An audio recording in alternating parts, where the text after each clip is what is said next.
Commissioner of School Education. And being Commissioner of School Education, when I just called up some people and found out which would be the best place to put my son in because he wanted to do engineering, they said the best place is FIITJEE. And when I spoke to the FIITJEE people, they were all the more enthusiastic, and they said, we'll give your son admission in the best center possible. And they put him in the Madhapur Center.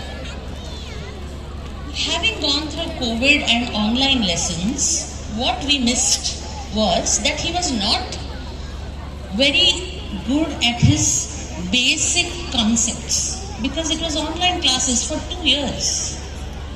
And when he went to that class, that he went in Madhapur for FIITJEE, he found himself totally at sea.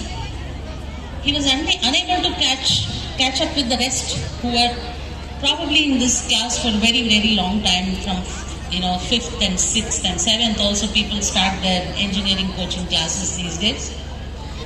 And but he didn't tell us anything.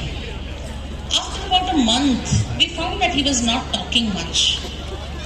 And when we found out, when we tried to talk to him, he said, "Amma, I cannot do this. Everyone else is better than me. I'm not good at this." And I said, "Why didn't you tell us this before?" He said, "I thought you wanted me to be an engineer." And I said, "I thought you wanted to be an engineer." But it turned out that everyone else, his cousins are engineers, therefore he thought that we would want him to be an engineer. Then I said, no longer.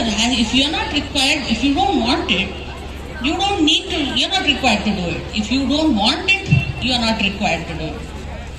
And he said, "No, but you paid 5 lakhs. I said, "Your sanity is more important to us than that money that has gone there." And we immediately removed him from that college. And we put him in another college where he is doing very well now. He is doing business management and he is doing very well. Had we not taken that decision that day as parents, probably he would have ended up a very sad engineer. He would be an engineer, but he would end up as a very sad engineer. What I would request all of you is, from my experience, I wanted to tell you that we really need to understand our children very well. They may be doing what you want, but that may not be what they want. So please look into that.